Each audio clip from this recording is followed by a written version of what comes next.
Hi, it's been a while. Yes, I have lost weight, but this is not the subject of this episode of my vlog.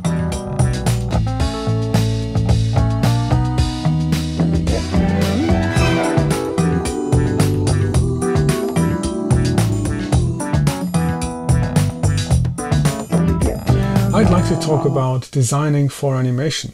So what considerations I had to make and what decisions I had to make on what kind of drawing style I'll be using in my animation.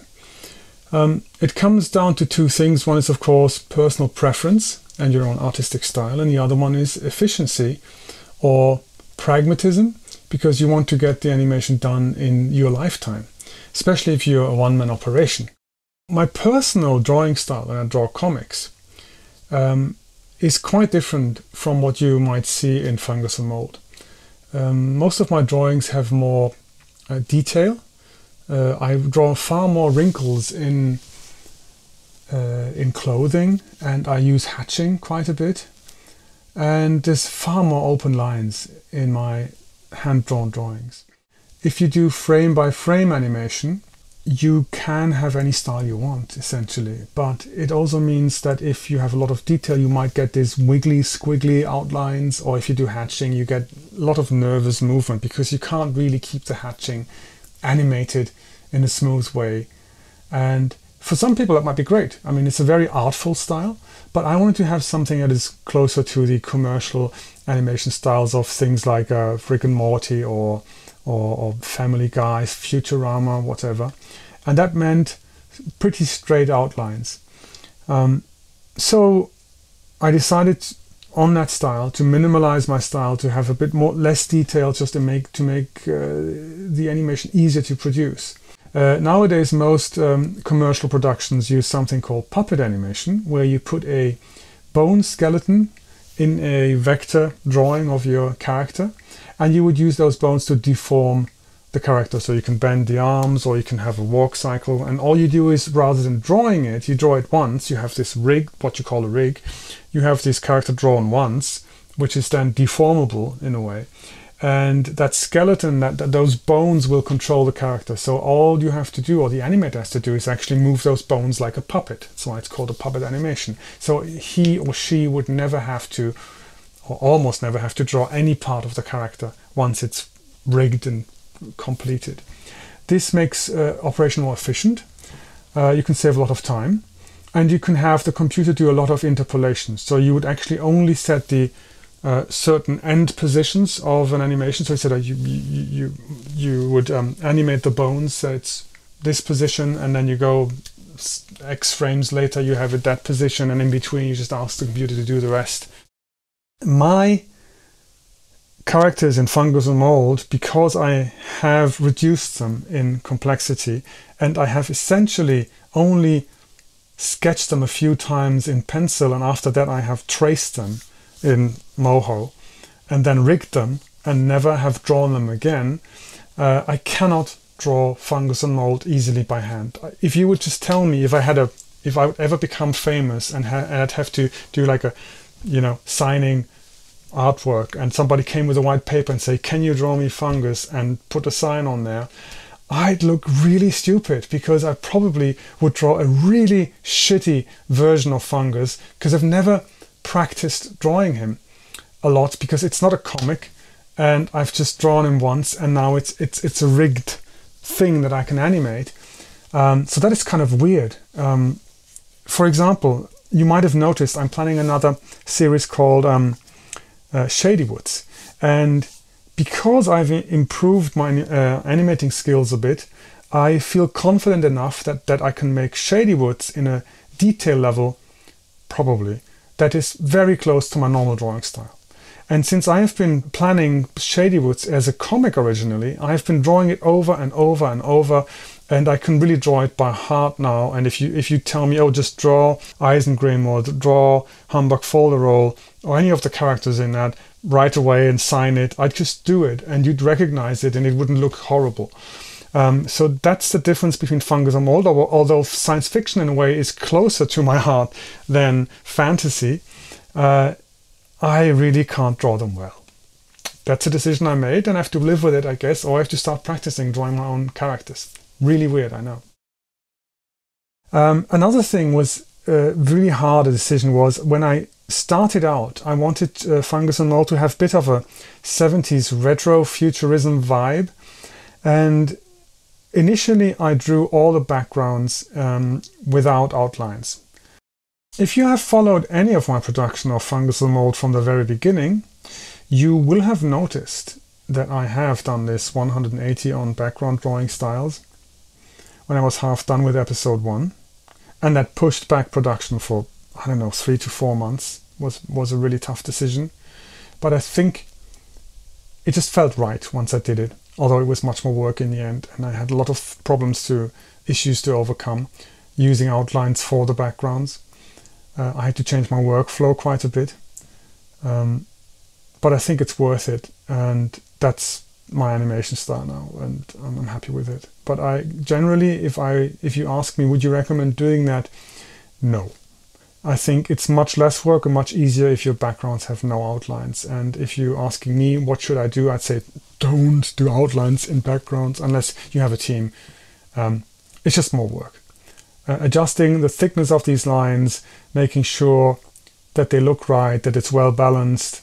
And the problem now is if you zoom in, suddenly, of course, it's a bitmap. Everything is fixed, so the lines get thicker the closer you move in onto the background. So sometimes I'd had to completely redraw the backgrounds because I figured out, oh, I have to zoom in much more than I expected, and now the line thickness is much thicker than the characters, and it's just weird. And I finally figured out ways of fixing that quickly. And I actually also noticed that actually many series don't give a toss. I've noticed, for example, in Final Space, there are lots of scenes, if you look closely, some of the backgrounds have such thick lines, like 2 to 3 times thicker than the characters. And you just blur them or find other ways of, or just it's a very short scene, so nobody gives a damn. When I watched the episode, it did not bother me. I only noticed it when I actually consciously looked at, so how are they dealing with this? How are they doing this? And you go frame by frame, it's like, wait a second, that background is ghastly. It's huge lines, and what are they doing? And so it seems you can get away with it and people are fine, and I heard nobody complain about the backgrounds in Final Space, so I thought, oh, I can do that too. I mean, they're much higher budget production and have much better animators than me, and they do this kind of stuff, so I thought, well, I might as well be fine doing that too. So it's bad enough with the actual characters, but you want them to have outlines because that kind of makes them stand out. And if you have backgrounds without outlines, they stand out even more. If you look again, like all the Disney stuff and Looney Tunes and whatever, look at the backgrounds, you will notice there will be no outlines. As long as the images are high resolution enough, there's no problem. You can zoom in, can zoom out, you could layer all those backgrounds in 3D and have the camera move around, and no problem whatsoever, because the only thing with outlines will be your characters.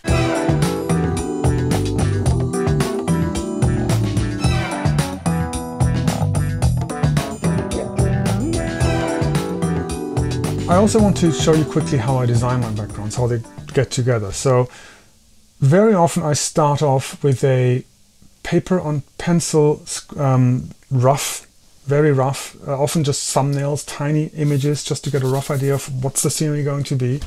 I doodle a lot when I have a new building or a new spaceship. I try to get inspiration from the internet, of course. I have a bunch of books that or even comics. If I remember, oh, there was this comic which had this cool car or this cool whatever, I might try to dig it out and get some inspiration from that. And then I do some doodles. I draw a lot of stuff that I throw away or just keep around. Sometimes I just look at my old doodles and I might find something I completely forgot about. It's like, oh, that's actually a cool ship. That could, in this specific case, could work pretty well. Very often I then take a photo of that original scribble and would import that into Procreate. Because Procreate, although my final drawing will be vectorized, I still find drawing with bitmap apps much more natural, and it feels much more like drawing with pencil on paper. So I would kind of get a clearer, more defined version. Still a rough, still a concept at best, but a more defined version of that. So now I do the inking on Procreate, and then I would do the coloring of Procreate again, because you can use flood fill, and you can do all these things and play around with colors. And once I feel like, okay, these are the colors that all the items will have, and this is roughly the scene I want to have, I would take that concept drawing into Affinity, and then kind of either I'd trace it, or I'd make a new interpretation of the same image, maybe with slightly different angles, slightly different sizes of buildings or things, and put it together. I first was considering drawing all the backgrounds in Moho, but I found out that if you do it in vectors, it's fairly tough to export that into a format that isn't completely screwed up. That's Moho's fault. And the other thing I found is sharing those backgrounds is possible, yes, in Moho, but it's not that smooth. And the other thing is that in the end you want to do thumbnails and posters and other things, and you need those backgrounds. You can't just take a 1080p frame and blow it up. It's going to be pixelated. So in the end, I just decided to create all my backgrounds in Affinity as vector graphics. But this is the part that I hate the most, because still drawing in vector apps just doesn't feel like drawing. It feels like constructing an image, because you go with, Boolean operators, and it's so head heavy. You have to be so organized with the layers you have, and the outlines and the fillings, and is this line open or not, or do I keep it open, or like, I don't know. I mean, the line endings and all that nonsense. Does this one have to be the line outside of the actual edge of the drawing, or is it in the center, or is it in the inside? And it seems so head heavy, mechanical, too logical, and I'd be probably much quicker if I could just draw it. For me, it's always been a real drag creating backgrounds. I really hate it, because I'm really bad at this kind of architectural drawing where you have buildings and stuff. I never get the angle right of the camera, and fixing it later means redrawing everything. I've never been very good with colors regarding lighting. So when you want to get a certain mood and you have to draw in those colors, that light, I was really bad at that, and I'm still bad at that. And so what I'm planning to do in the near future is that I have all the backgrounds just as flat images and flat lighting, just normal neutral lighting.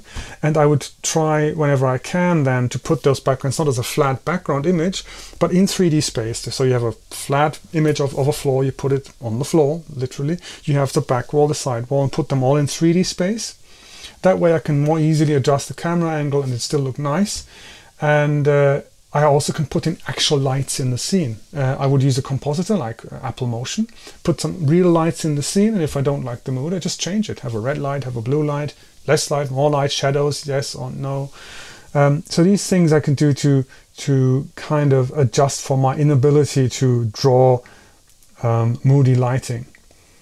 And these are decisions I have to do because I have limited time, limited talent, because I really think I'm pretty good at doing character design. I'm pretty confident with that. I think I'm so-so with spaceships and other things. I really suck with buildings and architectural drawing, and colors depends. But as I said, drawing lighting and kind of expressing light, I'm not good at.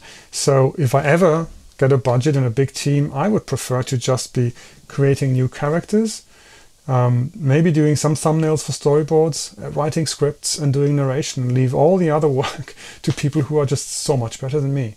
But until that happens, I have to always think about how I can be more efficient, be more lazy, so I can get these episodes out of the door quickly. And with quickly, I mean in half a year or something. That is still horribly slow.